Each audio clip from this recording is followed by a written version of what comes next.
Does God actually expect Christians to stay with narcissists? Sometimes as Christians, we confuse the biblical mandate to forgive, bear one another's burdens, and turn the other cheek with tolerating toxic behavior. But you may be surprised to hear what 2 Timothy 3, 1 through 5 has to say. But understand this, that in the last days there will come times of difficulty, for people will be lovers of self, lovers of money, proud, arrogant, abusive, disobedient to their parents, ungrateful, ungodly, heartless, unappeasable, slanderous, without self-control, brutal, not loving God, treacherous, reckless, swollen with conceit, lovers of pleasure rather than lovers of God, having the appearance of godliness but denying its power. Avoid such people.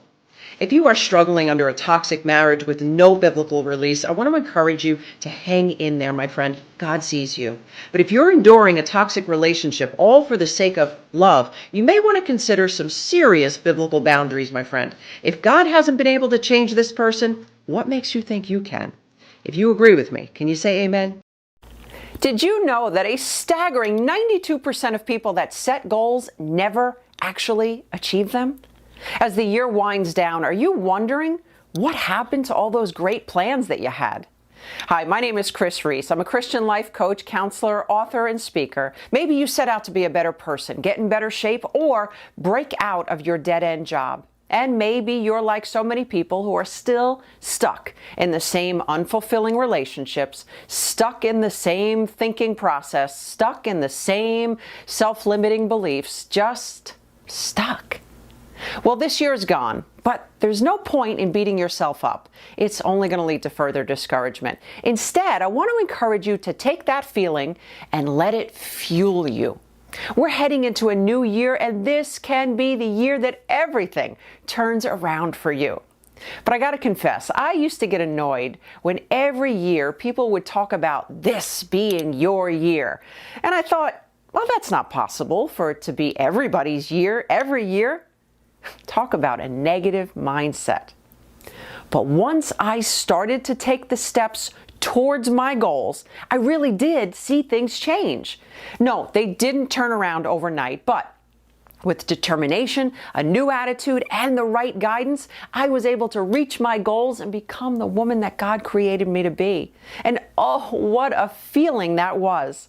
Now, instead of waking up every morning feeling unfulfilled and stuck, I get to do exactly what I was created for. I want you to experience that same feeling. I know you long to hear the words, "Well done, my good and faithful servant." Maybe you're like most people who want to take action but don't know where to start. Well, you've come to the right place. As a Christian life coach, my passion is to help you become the person God created you to be. If you've ever considered getting the right guidance for your goals in life, now is the time. My 3-phase process will help you to find and fulfill your God-given purpose. And during this journey, you will build confidence and gain clarity as to who you were created to be and what you were created to do. So click down below this video to find out more about how Christian life coaching can help you to transform your life. When you walk in your God-given purpose, you have a confidence that is unshakable, a joy that is inexplicable, and a purpose that is unstoppable. Are you really willing to stay stuck another year? God has a purpose for your life, and He desires to see you walk in it, but you have to take action. So I want to encourage you to take action today.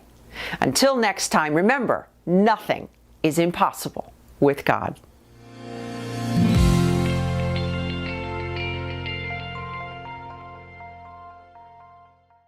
Do you feel stuck in life? Do you find yourself unable to break out of toxic patterns? Sometimes we need to seek wise counsel to move forward in life, and other times the problems in our lives can be the work of demonic influence. But how do you know the difference? Well, in today's episode, we are answering the question, do I need counseling or do I need deliverance?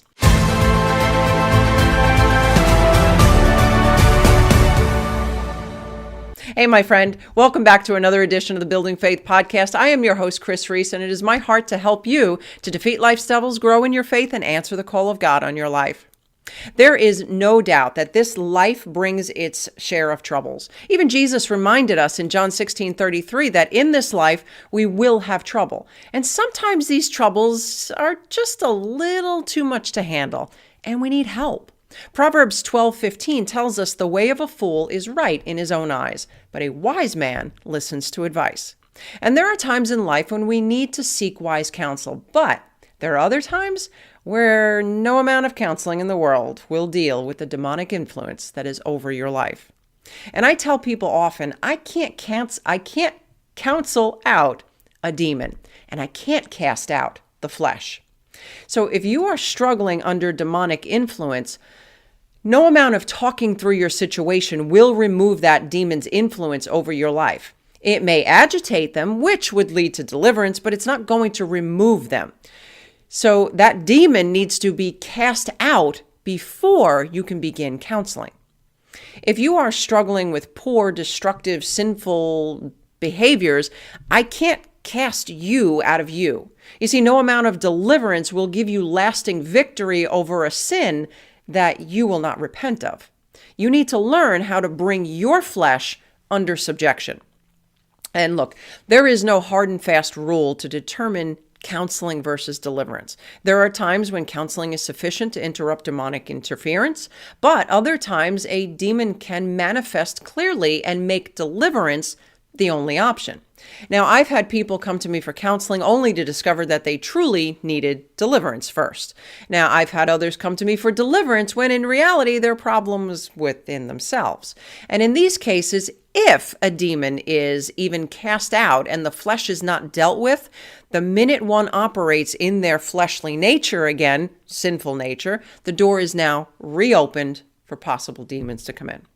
Matthew 12:44 reminds us what the demons do after they're cast out. And here's what he says: I will return to my house from which I came, and when it comes, it finds the house swept and put in order. Then it goes and brings with it 7 other spirits more evil than itself, and they enter and dwell there, and the last state of the person is worse than the first. So when do you need counseling, and when do you need deliverance? Well, counseling is for addressing root issues contributing to present problems, dealing with errors in thought patterns and actions, healing some past wounds through forgiveness, providing tools to teach biblical and godly ways of dealing with either unwanted people or thoughts or behaviors. And the goal is to be able to move forward by healing from the past. Deliverance is the supernatural power of God putting a stop to the works of demonic forces. Breaking demonic powers over your life, removing bondages, breaking curses and addictions, and so on.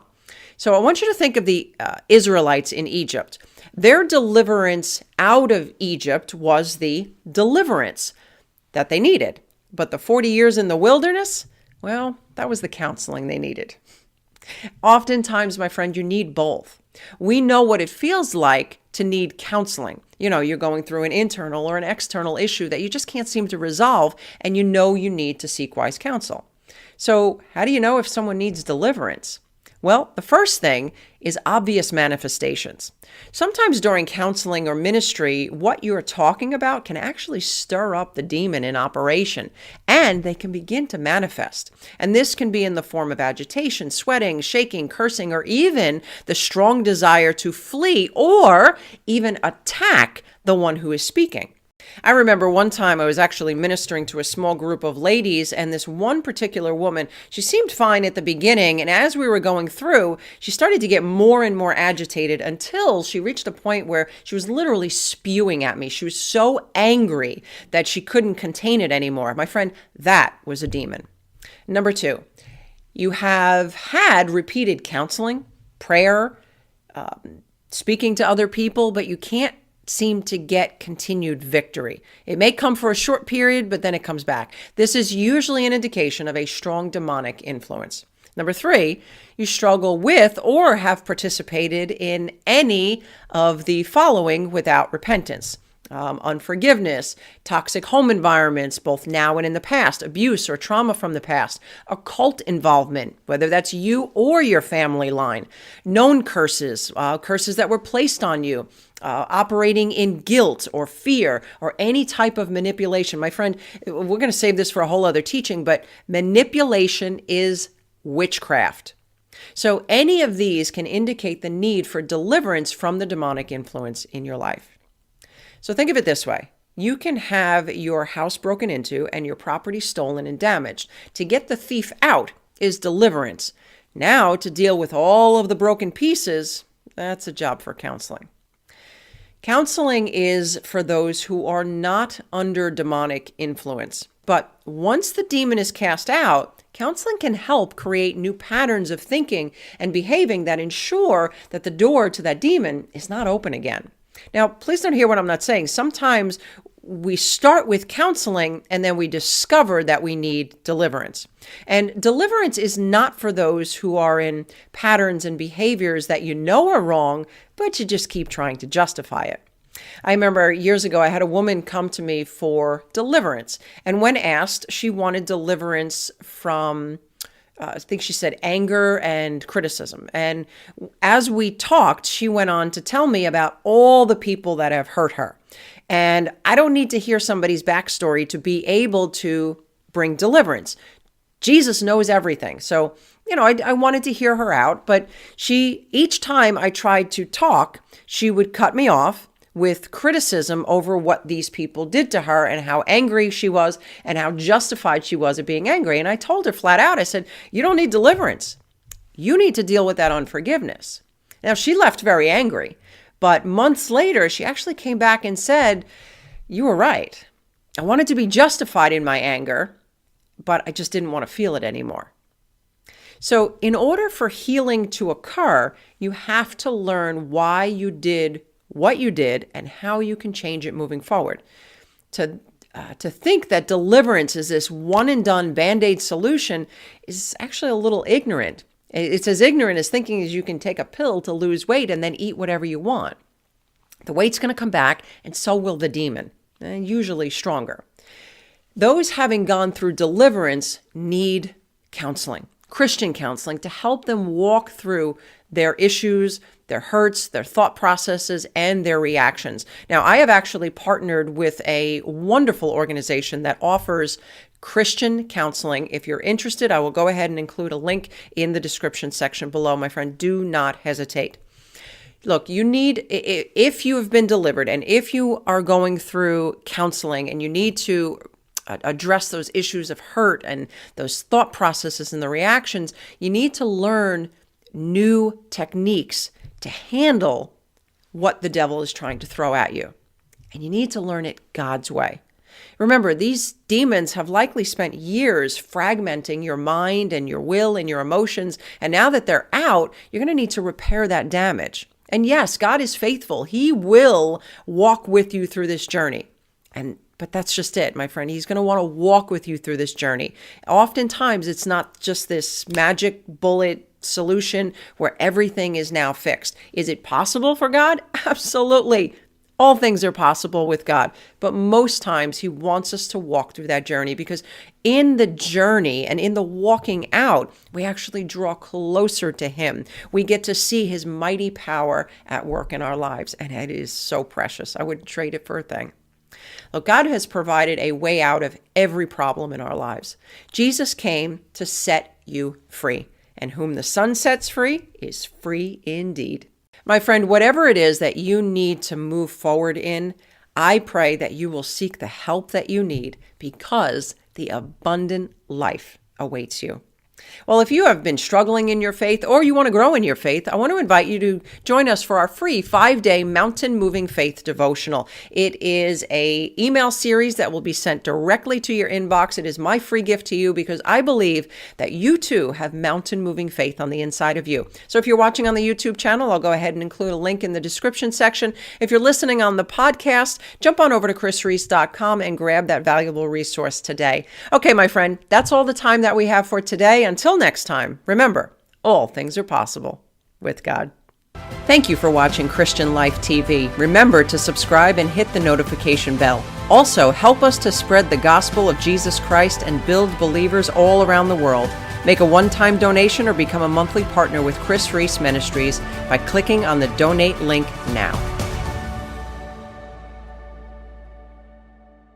Does anxiety mean you don't have faith? That's the question we're answering in today's video.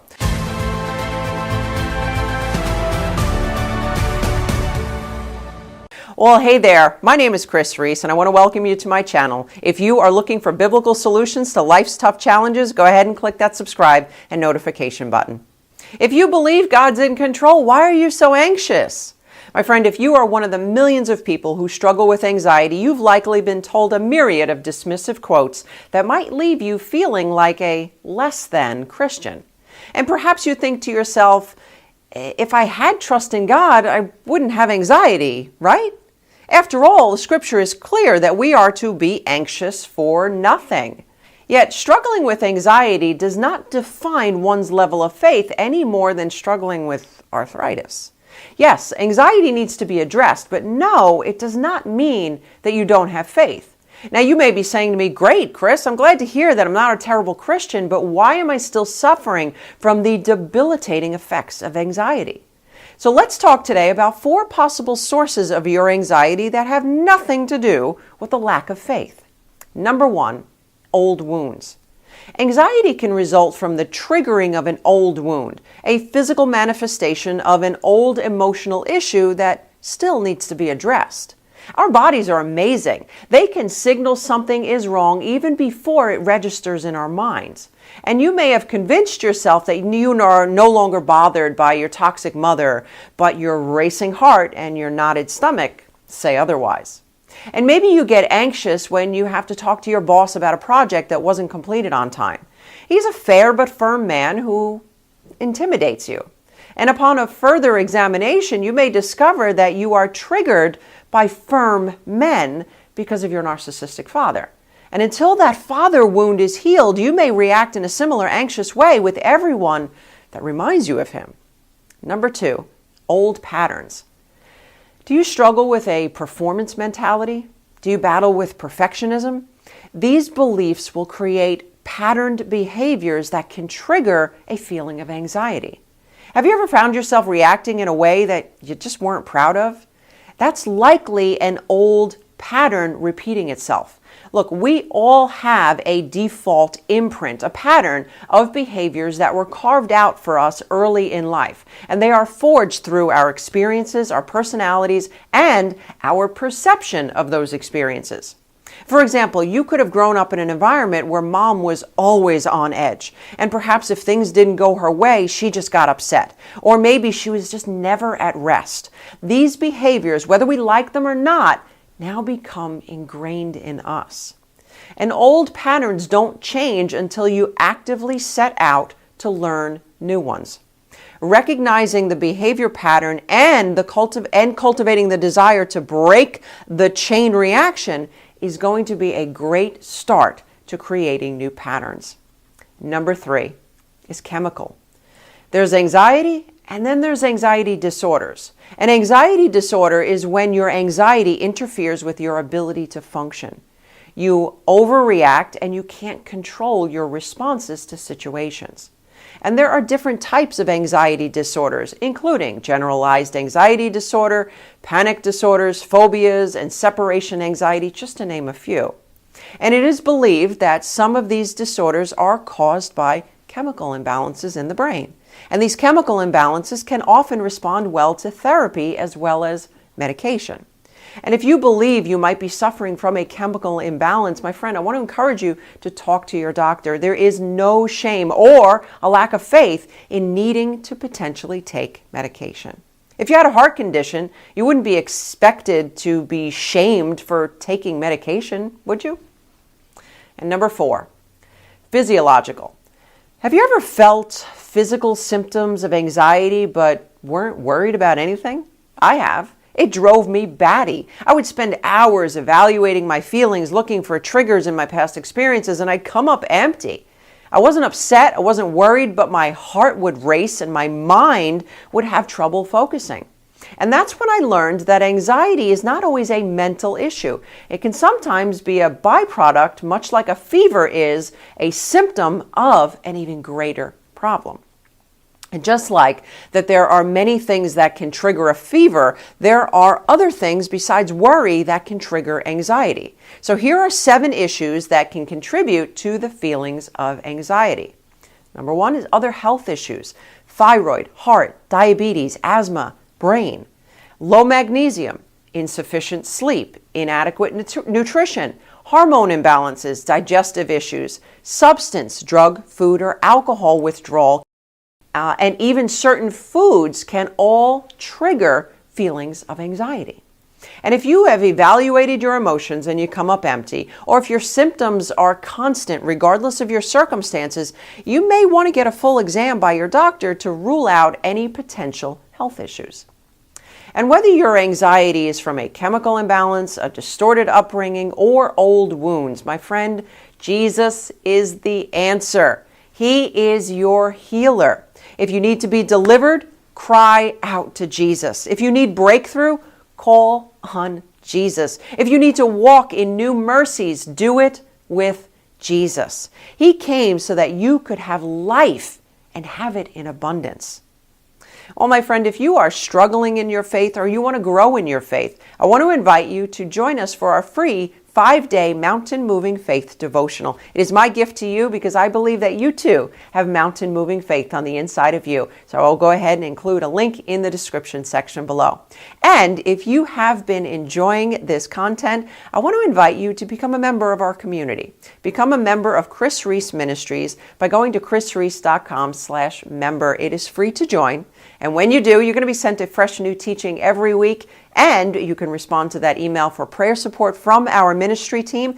And you will be able to submit your questions to potentially be answered on our Building Faith podcast. So go ahead, click the link below, become a free member today. We would love to see you inside the community. Well, that's all the time that we have for today. Until next time, remember, all things are possible with God. Thank you for watching Christian Life TV. Remember to subscribe and hit the notification bell. Also, help us to spread the gospel of Jesus Christ and build believers all around the world. Make a one-time donation or become a monthly partner with Kris Reece Ministries by clicking on the donate link now. It's like arguing with a snail.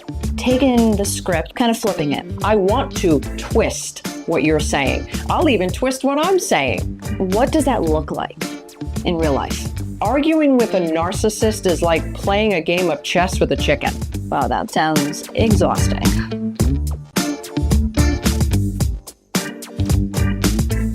Are you tired of wasting your breath trying to get a narcissist to value your opinion? If you're ready to say goodbye to futile arguments and hello to quiet confidence, then this episode is for you. Kris Reece will be taking us through the 3 tactics narcissists use to pull you into a toxic argument, how to avoid taking the bait, and the responses that will leave you peaceful and them speechless. Kris, is there ever a time where arguing with a narcissist is helpful? Yes and no. Mostly no. Okay, so then why do we do it? How do we always get pulled into, as you say, the toxic tango with them even when we don't want to? Well, narcissists are going to use several go-to tactics. Number 1, accusations. Number 2, provocations. And number 3, misinterpretations. Okay, so what does that look like? Yeah, let me explain. So first, I need you to understand that arguing with a narcissist is like playing a game of chess with a chicken. No matter how well you play, they are just going to knock the pieces all over the place, strut around like they won, and leave the mess behind. Wow. That's what it's like arguing with a narcissist. You see, narcissists love to accuse. Sound like anybody you know? Couple? Well, primarily, it sounds like Satan. He's the accuser of the brethren. So he is the accuser, and his ambassadors are no different. They will throw out accusations to try to derail you.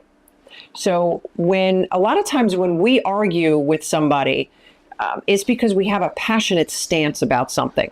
Or maybe I'm sticking up for myself, or I need you to understand. And yes, things can get a little heated. It can get a little intense sometimes. But again, when you're arguing with a narcissist, it's like playing chess with a chicken. I can't. It's just, I mean, picture that for a moment. It's just not feasible. So you're not talking and you're not arguing with somebody who really wants to understand you, who wants to understand your side, who wants to come to a healthy resolution. So that is actually one of the reasons why we shouldn't be arguing with a narcissist. Does this mean that we don't tell them what our feelings are, where we stand with something, what we won't tolerate, what our boundaries are, what our limits are, how they've affected us? Not necessarily. But once you've recognized what you're dealing with and this person has zero interest in aligning with you as a fellow human being, no, I don't think arguing with a narcissist is going to be beneficial. And the number one thing they love to use is accusations. So not even getting involved in the argument. No, because you're actually fighting a fight that doesn't even exist. Now, somebody may be like, what do you mean it doesn't exist? Of course it exists. Well, you're not arguing really over anything real. Because now they're taking and they're accusing you of things that you didn't do. They're accusing you of, and this is classic for them, they accuse you of things that they're actually doing, which can really send you into a mind mess because you're like, whoa, wait a minute. You're like, I'm trying to be loving here, but you're actually accusing me of things. And worse, you're accusing me of the things that you're doing. Do you see what kind of circular reasoning that you're taking place here in your own mind? So you're half engaged in the argument, and you're not even coming at this in a loving and biblical way because I've just taken narcissistic bait. That sounds frustrating and aggravating and upsetting. It can be. It really can be. And depending on how we've grown up, depending on what we've been trained to do in terms of our response, we can get very defensive. We don't kind of stand back and say, what does the Lord want me to do here? How am I supposed to approach this? And one of the things that completely transformed how I interacted with narcissists is remembering what Jesus did before Pontius Pilate. When he was being accused, he opened not his mouth. I mean, that's almost unfathomable for us. When we're sitting here engaging with a narcissist, it's instinctive. And we couldn't even think for a second that, wait a minute, no, I have to respond. I have to say something. No, we don't. No, we don't. Because sometimes silence in the face of an accusation is the best weapon. Because now we can allow the Lord to speak for us. But the problem comes in is when it's not the response that we want, and it's not in the timing that we want. That's where we trip ourselves up. Absolutely. But not responding to a narcissist's accusation is a great first step, but we really want to make sure that we're not responding to their next problem, and that's their provocation. So if their accusations don't work, they now will begin to provoke you. To get into an argument. Oh, absolutely. Okay. Yep. Because that is their playing field. That's their playground. That's where they are most comfortable. And, a lot of times people will run like narcissistic arguments in their head and, oh, I should have said this, and oh, I'm going to say this next time. It doesn't matter. It does not matter. This is their sport. This is where they shine. Now, if that's the kind of person you want to be, then sure, go ahead and join them on that playground. If that's what you want to become good at, is being able to spend your life lobbing back those balls that they're hurling at you, personally, I think it's a waste of life. But the enemy would want nothing more than to derail and distract you. And what better person to use than a narcissist? Somebody who is accusing you of something you didn't do, who's provoking you with insults, who's taking your vulnerabilities and now actually using them against you. Because remember, at one point you were likely connected with this person.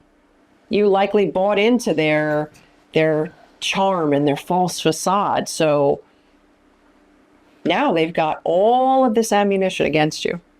I can see how that would make it really difficult to trust in the future and to have really any hope. Well, that's a good point, because if our hope and our trust is in them and it's in them changing, then yes, we're going to be severely disappointed and let down, because narcissists rarely change. Now, I know there's a lot of professionals out there that will say they do not change, but I don't think those professionals know God.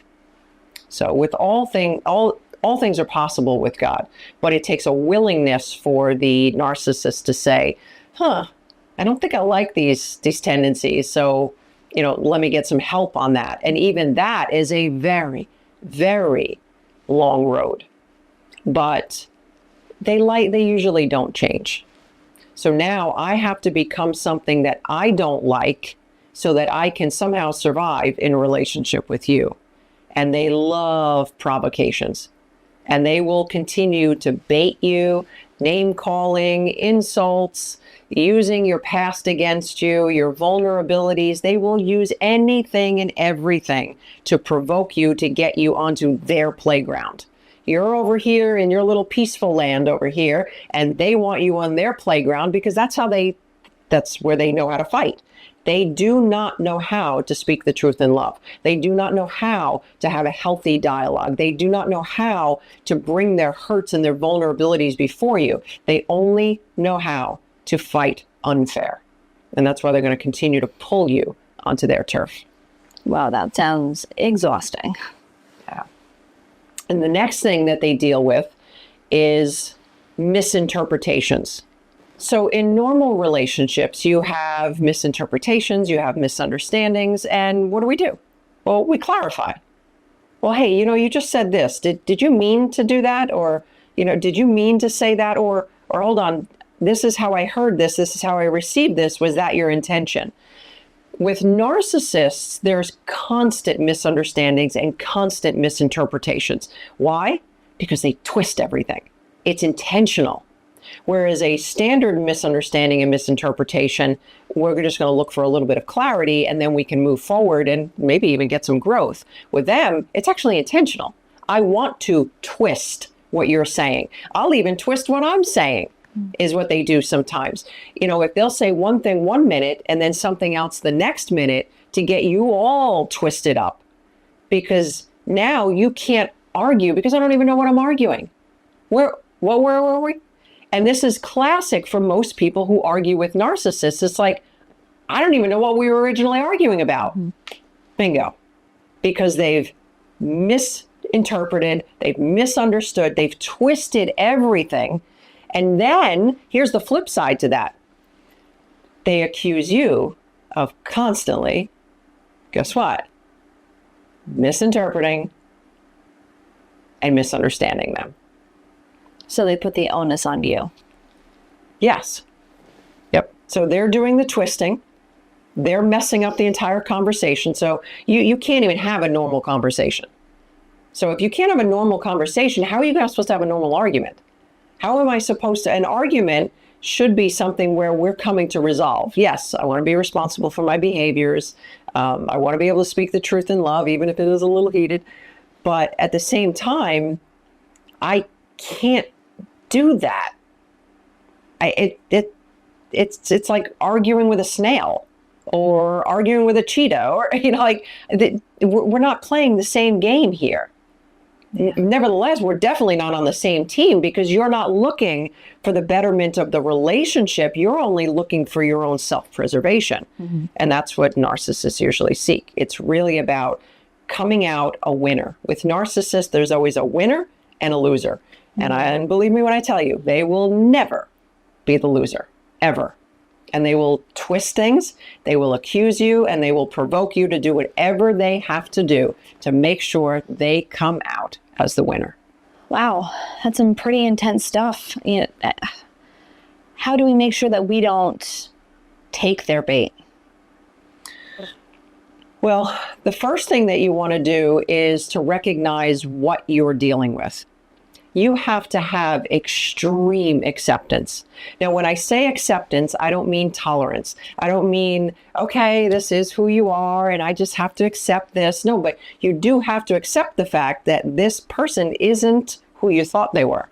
I thought I was having a conversation with somebody who was interested in the relationship, who cared about me, who wants healthy resolve. I have to accept the fact that that isn't going to happen. Because when you come to a place of extreme acceptance, you don't find yourself tossed about by the waves, where they're really sweet one minute and you're buying into their words and then you're getting baited the next minute. Extreme acceptance recognizes that I see what's happening here. And okay, we might be having a good day, but that doesn't make this relationship good. It also means that you don't put all of your emotional eggs into their basket. This complete reliance on them. And, we talk about codependency a lot on this channel, making sure that they're okay and their behavior is what you need it to be in order for you to feel okay is not okay. So what would the solution be? What would you suggest for people to do? Well, the first thing that I would start with is forgiveness. And when I say forgiveness, I mean following the biblical command to release them into the hands of the Lord. They don't owe you anything. We forgive, but I wouldn't be trusting.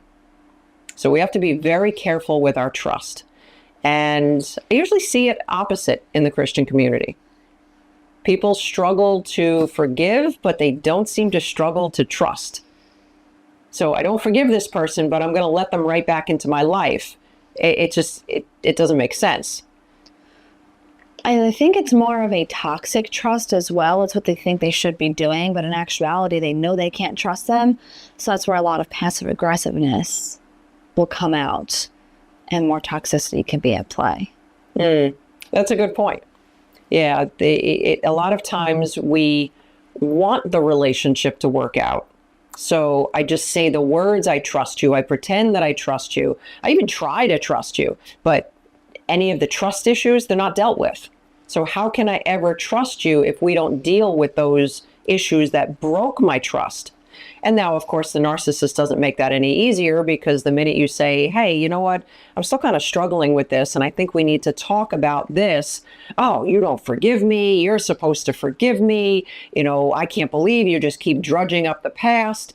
Well, the past was never dealt with.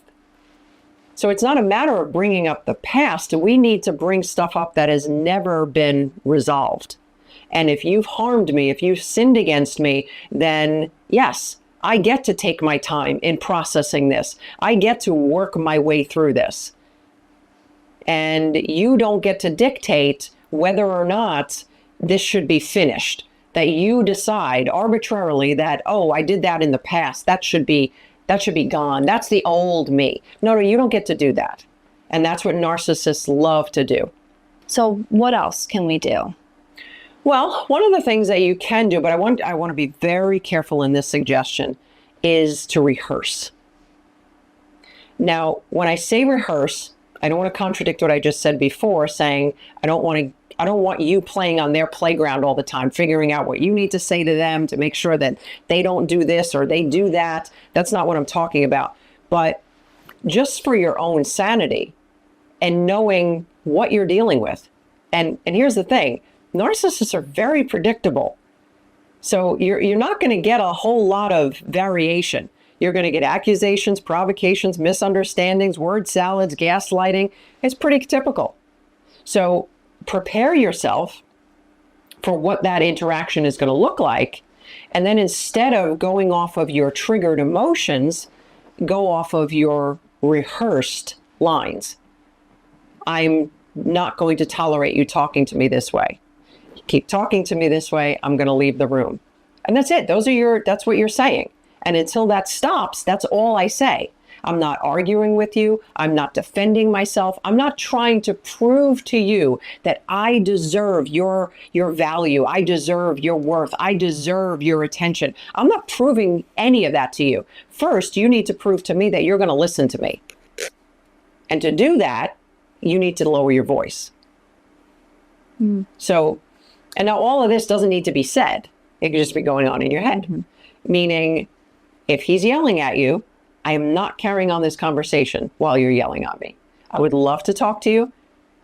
Let me know when you calm down. Now, here's where most people get tripped up, because that doesn't work with a narcissist. Because a lot of people think, oh, that should be the limit. That's going to now get them to say, oh, I'm so sorry, I shouldn't be yelling at you. That's not going to happen. They're going to yell, I'm not yelling. I'm not yelling at you. This is it, or you deserve this, or you made me do this. And it's going to actually escalate. And that's where you need to have your rehearsed lines. This is what I'm going to say, and I'm going to say this in a calm, Christ-like manner, and I'm going to hold firm on my boundaries.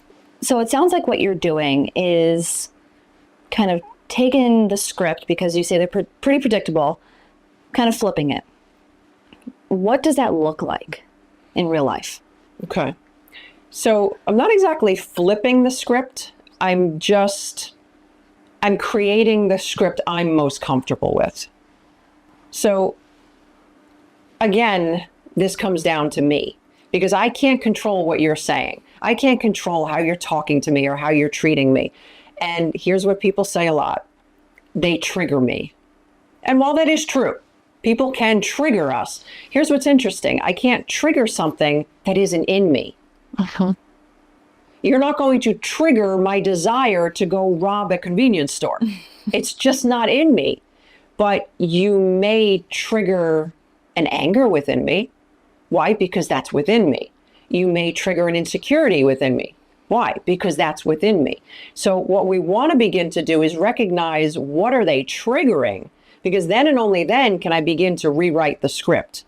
Because now I have to start doing some of that healing process. So if we imagine a firearm, you have a bullet in the chamber, and we keep getting angry at the narcissist for pulling the trigger, when in reality, if I just empty the chamber, you can pull the trigger all you want. There's going to be no explosion. There's going to be no reaction. So I want to go back. I want to deal with the triggers within me. So now I can figure out how to say this in a calm, loving, Christ-like manner. And then that's what I'm going to rehearse. And you want to keep it simple. I don't have to have an entire script or a conversation going on. There's just a few things that I want to say when you. So, for example, we just talked about it. When you keep yelling, I'm going to leave the room. And that's it. That could be your script, literally. Let them rail. Let them accuse you. What are they going to do? They're going to take it from the top. Accusation, provocation, misunderstandings. They're going to start the whole process all over again. But that doesn't mean you have to. So a really important part of this is identifying the boundary, setting the boundary, and then implementing the boundary. Yes, that's exactly right. But it helps to set the boundary when I know what to say to set the boundary. That makes sense. And a lot of times people will get caught up in what the boundary is, as opposed to how do I communicate this? Okay, the what is the I'm leaving, but how to communicate that, people often get stuck in the, oh, don't talk to me that way. Well, it seems appropriate, right? Yeah. But it's dependent upon the other person. Right. You don't talk to me that way. Instead of, when you do, I'm going to leave. So, yes, it's setting the boundary, but it's also communicating the boundary. Yeah, knowing what the boundary is. Stopping, basically. We have to know that first. Yes, absolutely. If you're having trouble discerning between regular relationship issues versus toxic patterns, please be sure to check out this episode next. And don't forget to grab a copy of your free Toxic People Survival Guide. Your link will be in the description box below. Narcissists are marked by an inflated sense of their own importance, whether it's overtly or covertly. They struggle in genuine relationships because they lack authenticity. Authenticity is when what's on the inside matches what's on the outside, and they are anything but authentic. Narcissists are like aliens that come to this planet and have to copy the behaviors of others that will get them what they want. Now, if you are struggling in a narcissistic relationship and you want the specific signs of a Christian narcissist, I want to encourage you to jump on up to this video here, or if you're listening on the podcast, jump on back for a few episodes and you will see the 7 signs of a Christian narcissist. And one of the most difficult relationships that you will ever have to endure is with a narcissist. On their best day, they are manipulative and controlling. On their worst day, they are emotionally abusive and destructive. And the term narcissist may be thrown around loosely to describe every ex-spouse and person that you don't like, but make no mistake, narcissism is a real problem that can wreak havoc in your life. But what do you do when, as a Christian, you're told to love one another, turn the other cheek, forgive, bear one another's burdens? Well, that's why I want to talk to you today about the common narcissistic behaviors and what the Bible says we should do about them.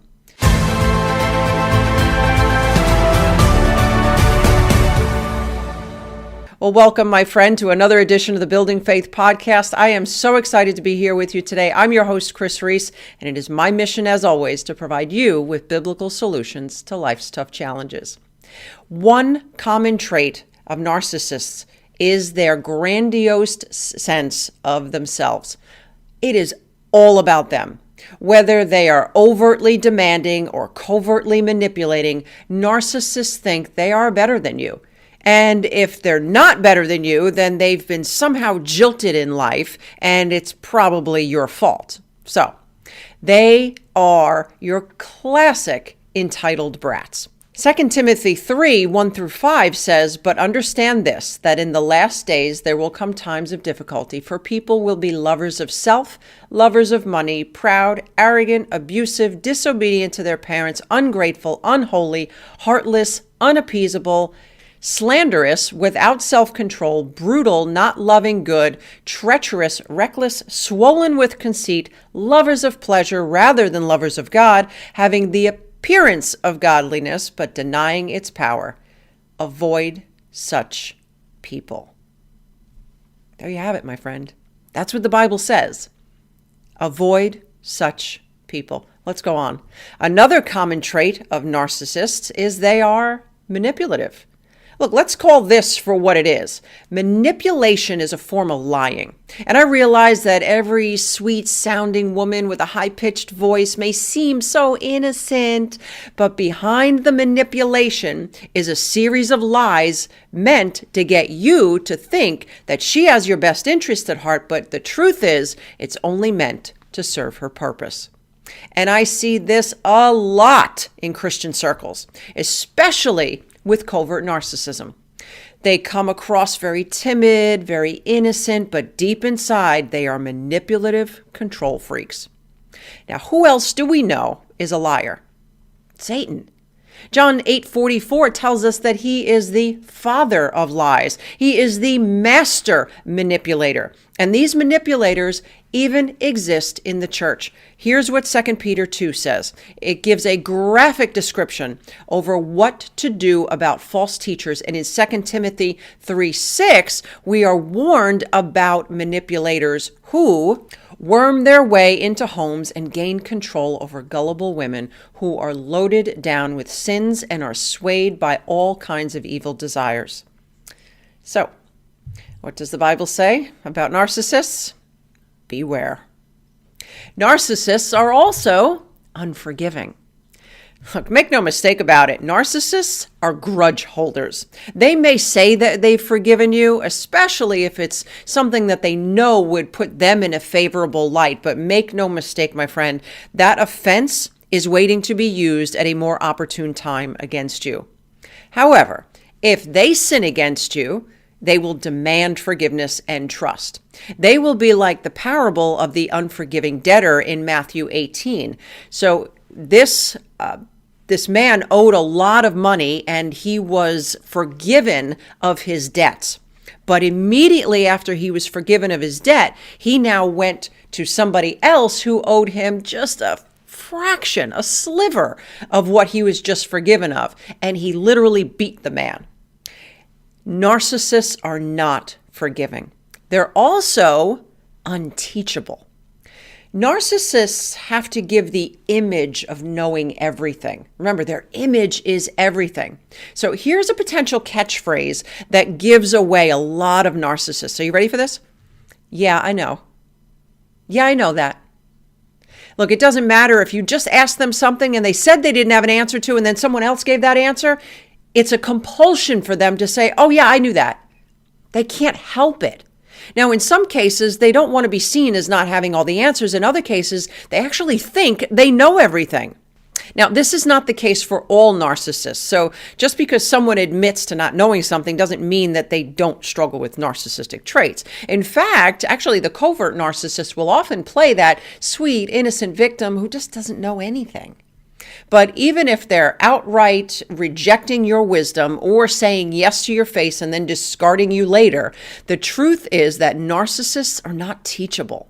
Proverbs 15:32 says, if you reject discipline, you only harm yourself. But if you listen to correction, you grow in understanding. Fear of the Lord teaches wisdom. Humility precedes honor.